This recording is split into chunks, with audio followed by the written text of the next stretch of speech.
So you've had a taste of the Aussie life, the sun, the adventure, and you're thinking, I want more. I get it. But that first visa has an expiration date. So in the next few minutes, we're going to cut right through all the noise and give you a super clear checklist to see if you can lock in that second year. Let's jump right in. So, are you ready to keep the dream alive? More adventures, more incredible memories, just more Australia? Awesome. But before you get too carried away planning your next road trip, we've got to get past the first hurdle. Are you actually eligible? Let's find out if you've got what it takes for round 2.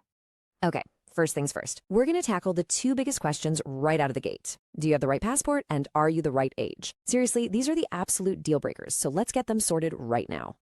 And let's start with the most basic rule of all. This visa is a sequel, not a reboot. You can only apply for a second working holiday visa if you've already had the first one. You've got to complete level 1 to unlock level 2. Simple as that. All right, checkpoint number 1, your passport. The visa we're talking about, the Subclass 417, is only for citizens of the countries you see right here. So have a look, find your country on that list. If you see it, congrats. You just cleared the first major hurdle. Go ahead and pause if you need another second to look. Next up, let's talk about age. Now, this is where it gets a little interesting, because the rules aren't the same for everyone. If your passport is from one of those countries in the top row, you get a bit of a bonus. You can apply right up until your 36th birthday. For everybody else on the eligible list, the cutoff is your 31st birthday. So, which group are you in? Okay, so you've got the right passport and you're the right age. Brilliant. Now we get to the big one, the thing everyone always asks about, the specified work rule. This is basically how you prove you've put in the time in regional Australia. Let's break down exactly what that means. So what on earth is specified work? Well, think of it as work that's off the beaten path. Things like farm work, maybe helping out in construction in a rural town, or working in tourism way out in the bush. It's the government's way of getting you to see a different side of Australia and help out the regional economies.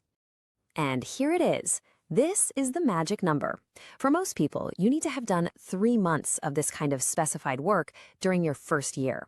Think of it as the golden ticket that unlocks the door to year 2. But, and this is a huge but, if you hold a British passport, you need to listen up. Because of a new agreement starting from July 1st, 2024, you do not need to do the 3 months of specified work anymore. That's right, you can skip that requirement completely. This is an absolute game changer for so many people. All right, if you've made it this far, you are in great shape. You've cleared the major hurdles. Now, it's time for what I like to call the fine print. Don't stress, it's mostly just a bunch of boxes we need to tick. Let's run through them nice and quick. First, you've got to have some funds. The government wants to see that you can take care of yourself. The general figure is about 5,000 Australian dollars.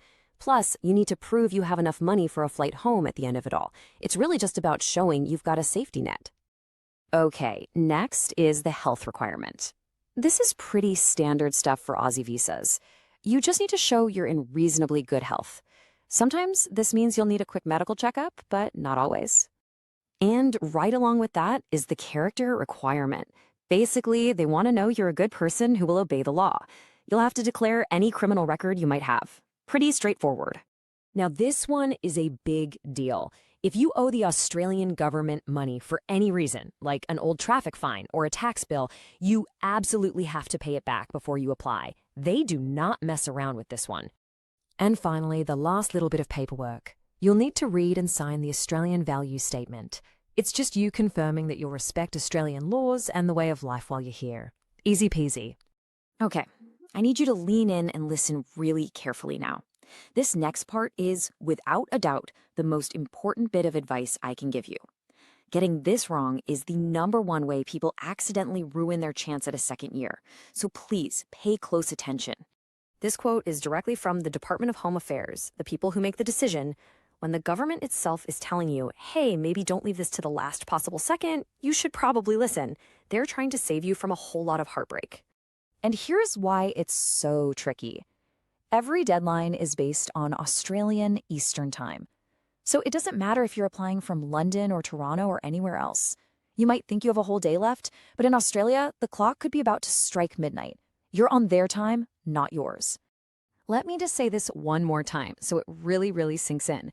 Your application has to be submitted before midnight on your birthday, your 31st or 36th, depending on your passport, in Australian time. Do not let a simple time zone mix-up be the thing that ends your Aussie dream. So let's recap. It's a simple 4-step check. 1. Is your passport eligible and are you in the right age bracket? 2. Have you done your specified work or do you have that UK exemption? 3. Run through that fine print checklist. And 4, for the love of everything, mark that deadline in your calendar and make sure it's set to Australian time. And there you have it. You've got the checklist, you know the rules. The only thing standing between you and another year of sunshine and good times is just a little bit of planning and paperwork. So what's next for you? Go make it happen.